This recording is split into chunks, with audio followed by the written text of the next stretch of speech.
আজকে চিফ অ্যাডভাইজারের সাথে যখন কথা হয়েছে তখন মেইনলি আমরা আসলে এডুকেশন এবং হেলথ কেয়ার নিয়ে অনেক কথা বলে আমরা চেষ্টা করছি ওই জায়গাটা ইউকের সাথে কোনো ধরনের কোলাবোরেশনে যাওয়া যায় কিনা। এর সাথে যেটা বললাম যে লাফার্জ হোলসিমের আমাদের একটা বড় ইনভেস্টমেন্ট আসার সম্ভাবনা আছে, সেটা নিয়ে আমরা ওনাদের সাথে কাজ করছি। ওনাদের বেশ কিছু সমস্যা ওনারা ফেস করেছেন বিদেশি ইনভেস্টর হিসাবে। আমি প্রতি প্রেস কনফারেন্সে এসে আপনাদেরকে নতুন একটা গল্প বলি যে বিদেশি ইনভেস্টরদেরকে কীভাবে আমরা ঠিকভাবে ট্রিট করতে পারিনি। তো এই ক্ষেত্রেও আসলে আমাদের এরকম একটা সিচুয়েশন তৈরি হওয়ার সম্ভাবনা ছিল। আমরা চেষ্টা করছি সিচুয়েশনটাকে অ্যাভয়েড করার জন্য। যে আমরা পাঁচটি সংস্থা বা ইন্ডিভিজুয়ালকে আজকে অনার করেছি।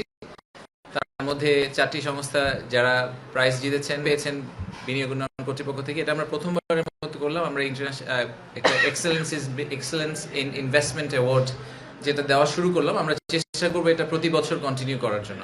তো আমাদের যে ফ্যাব্রিক লাগবে, যারা ইনোভেশনে পেয়েছেন, লোকাল ইনভেস্টর স্কোয়ার ফার্মাসিউটিক্যাল, ইএসজির জন্য পেয়েছেন ওয়ালটন, এবং বিদেশি ইনভেস্টর ফরেন ইনভেস্টর ক্যাটাগরিতে পেয়েছেন বিকাশ।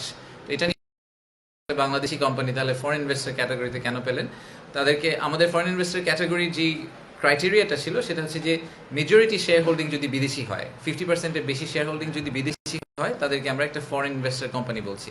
তো বিকাশের ক্ষেত্রে সেটাই হয়েছে। বিকাশের কিন্তু বড় বড় ইনভেস্টররা হচ্ছে IFC, Gates founding and financials. তারা মিলে আসলে মোর দেন 50% অফ বিকাশের ওনারশিপ।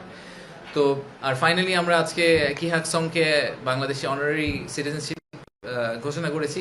আপনারা দেখেছেন যে ওনার জন্য এটা খুবই একটা ইমোশনাল মোমেন্ট ছিল। যারা ভিডিওটা দেখেছেন, যারা এক্সপিরিয়েন্স করেছেন, তার জন্য ইমোশনাল মোমেন্ট ছিল। সো এরকম আমাদের আসলে এরকম অ্যাম্বাসেডার দরকার। উনি এখন যখন কোরিয়া যাবেন, উনি কিন্তু এখন বাংলাদেশের জন্য একটা ডিফারেন্টভাবে বাংলাদেশকে দেখবেন, ডিফারেন্টভাবে বাংলাদেশকে সাপোর্ট করার চেষ্টা করবেন, কারণ উনি এখন নিজে বাংলাদেশের পার্ট। উনি সবসময় করে আসছেন 45 বছর ধরে, বাট এখন we have made it permanent.